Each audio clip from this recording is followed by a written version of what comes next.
Laki kasi siyang Disney Channel. Ako rin naman. Pero kasi lumaki ako sa lolo at lola ko. So, tinatagalog nila ako. Chicken, fries, Thai. First stop namin sa Macau ay kumain ng Jollibee. Gusto mo yun? Kasi spaghetti nila ay mas maunti ang hotdog.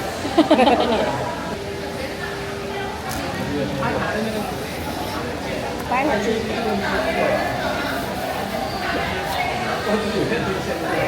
Anong part ng chicken? I think ang akin breast. Legs kasi ang favorite ko. Ito legs. Gusto mo magpalit? Ikaw bahala. Wala man akong pakialam kung ano gusto mo. Gusto mo? Gusto mo ba ng ano? Mas malaki to. Wala akong pakialam kahit ano kaya kung gusto. Palit pa kami ng chicken. Live na live. Kasi guys, ako yung isang ay leg vlogger. Chicken. Kaso lang coke po. Most payat kaya ako.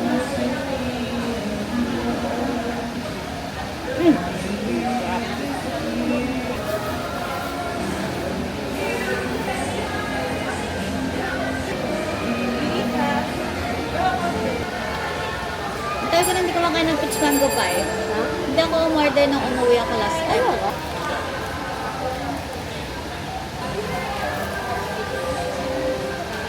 DK Blonde ang aking manifestation. Mukhang magkakatotoo. Oh my God! Light daw yung buhok ni DK. Di ba ito yung... Yun nga tinitignan ko eh. Joshua. Ito yung kay Joshua. Hindi naman. Super inat. Okay lang ba pag nakapuyod yung buhok? Kesa nakalugay na mukha kong bruha. Yan pala yung ruins of St. Paul. So pag umikot tayo, yun yung harap. Doon kami galing. Ito lang pala yung spot ni Jonghan. Kaso may event kasi sila. So hindi may makapag-angle lang maganda.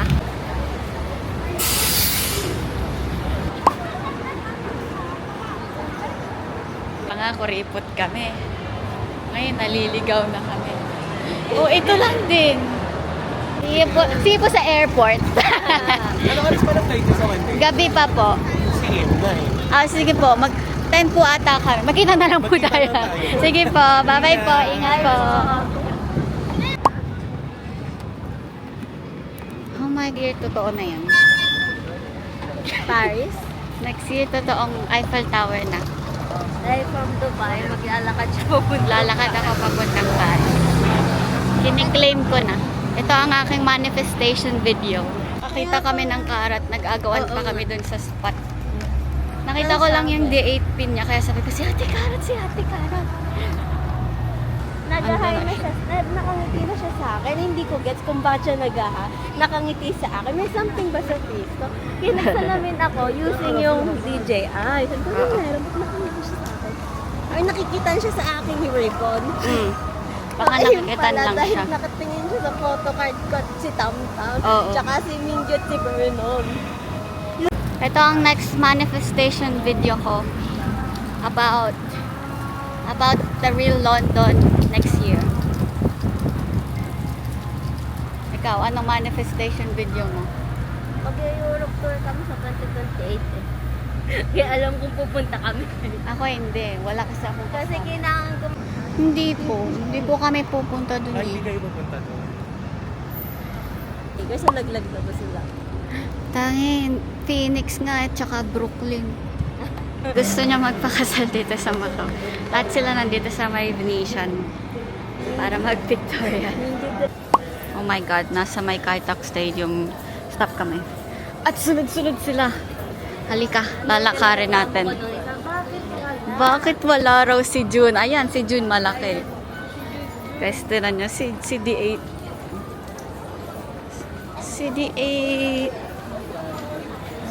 Oh my God. Si D8. Tapos si Jun. Mukha na kaming pagod. Pero ikaw ba naman ang makakita ng mundong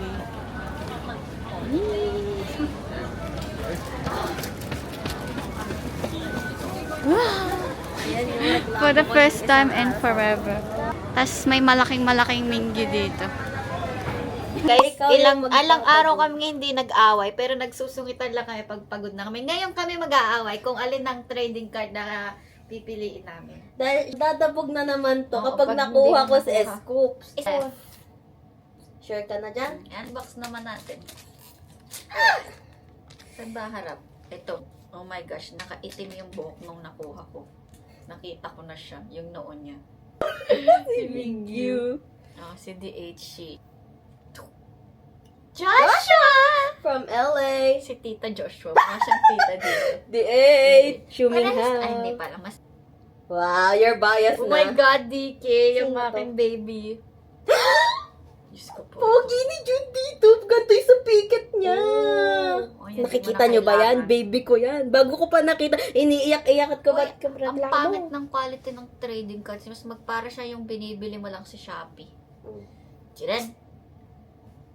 Para Oh? siyang para siyang nakapost na sobrang Sassy and diva. sobrang Latina mo ba di? Ito yung gusto kong book ni Dino. Hindi, ba't nanlalabo kayo? Ito. Si Vernon? Serious face. Ver- Slide. Drink? Si Dino? Uy, parehas. Kung ano. Nakikita ba? Para. Ala. 2, 1, tiyak. Sino to? Scoops! Si Scoops! Walang magdadabog. Sino to? Si Joshua! Si Joshua. 3, 2, 1, go. Si Sungkwan. Hindi mo ako, sabi sa'yo hindi yan magdadabog ngayon eh. Oh, cute ni Sungkwan!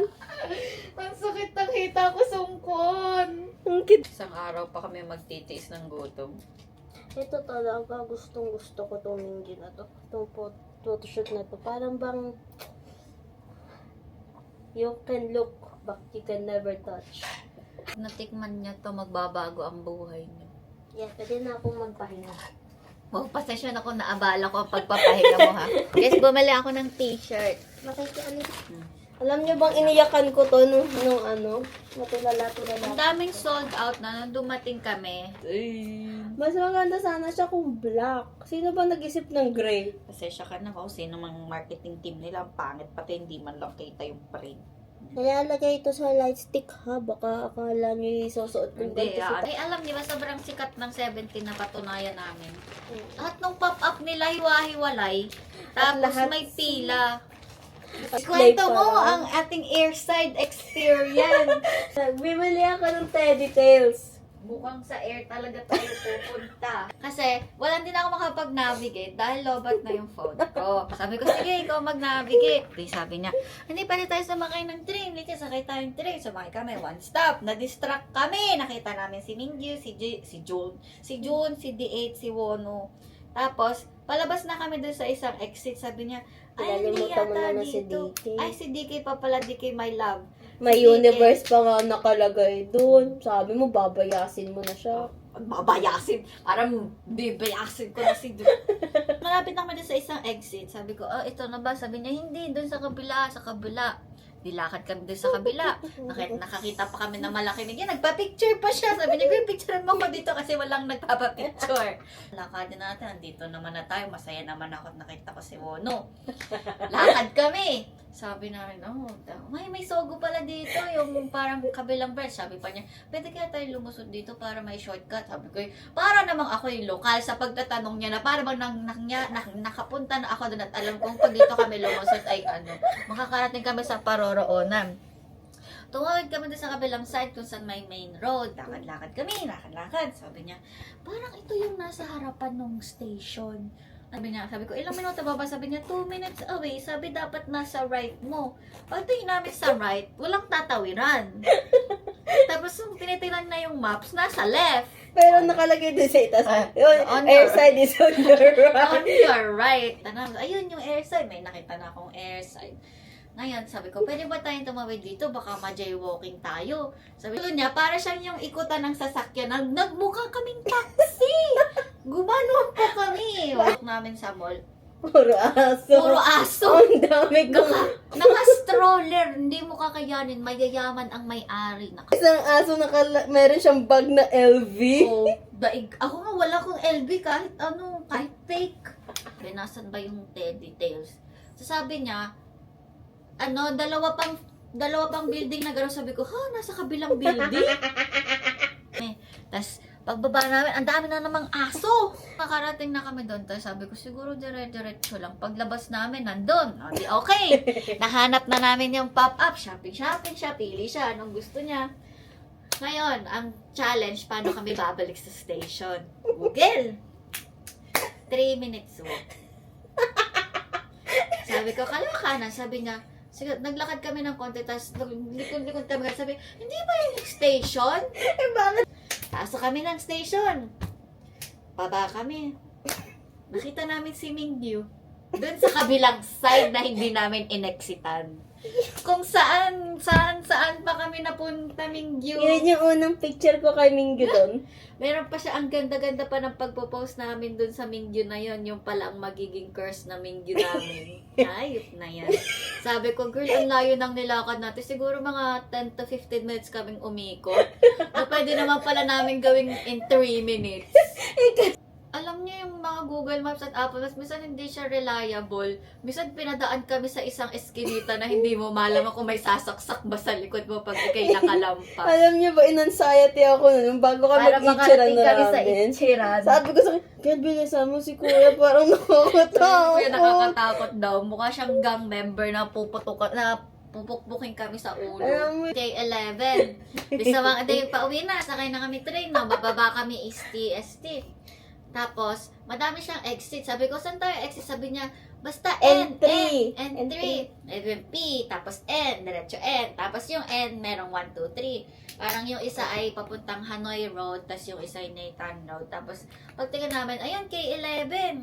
Tama-tama yung K11 art, merong 17 na mini-teen pop-up. Doon nga namin napatunayan na sikat pala talaga ang 17. Aligaw pa kami, sabi ko, baka nasa baba siya. Kasi nakita na namin siya kagabi nung pauwi kami. Malapit siya doon sa labas. So, hinahanap namin yung Haiti kasi magkatapat nga sila. Nakita na naman kami ng information. Pero yung information na yun, hindi siya interactive. Map lang siya. So, sinusunsun pa namin kung ano ba yung G13 na shop, nasan ba siya. Pag ganun-ganun pa kami kasi nakaharang siyang ganon. Isang malaki siyang ganon, tapos ito yung map ng stores. Alin ba yung G11? Yung ba yung popcorn o yung Salomon or something? Sabi ko, ito yung North Face, ito. So, kung ito yung North Face, ibig sabihin nandun. Biharang na ganon. Sabi, doon kayo papunta. So, iikot kami ganon. Pag ganon namin, ayun na yung mini-tin. Ayun na yung mini-team. Mga 3 to 5 minutes kami nag-iisip, ano ba itong shop na to? Anong number? Alin yung G25? nasabi ko pa sa kanya, ay nakalagay pala dito yung Canton Road ang labas. So, sabi ko, eto yun. So, hindi tayo dito, doon tayo. Oo. Tapos pag gano'n namin, di ba? Sabi ko, yun. Ayan na pala eh. Tapos ang daming taong haba ng pila. Tapos yung pila niya, papasok pa. Iba pa yung papasok dun sa mismong pop-up dun sa counter. Ay yung may harang. Sabi ko, ano ba yun? Cut off na pa nila. Kasi yung pala, sa labas pa kami pipila. Sabi namin, pagod na tayong lahat, mauwi muna tayo. Gutom na kami. Tsaka pumutok na yung palto. Oo. Nagtanong pa siya sa akin, ito ba yung palto? Yung parang balat. Kasi kami naglalakad kami, sabi ko, ang sakit ng daliri ko sa paa, yung hinlilit. Tapos yung katabi ng hinlilit, sabi niya, naiintindihan kita. Kasi yung palapit, dinanas niya na pala. Tapos mga 5 minutes after niya magkwento, sabi niya, girl, parang pumutok na yun. Hindi. As in, paglabas namin ng Macau Port, papunta sa Hong Kong na bus, pagtapak kong gano'n, parang manaramdaman, ano ba yung gano'n? Umiingit sa loob ng sapatos ko, brother. Sabi, ba't parang basa-basa yung gitna? Wala, sumabog na yung Tapos, pulso. nung pangalan kong tao, ayun na. Ang laki niya.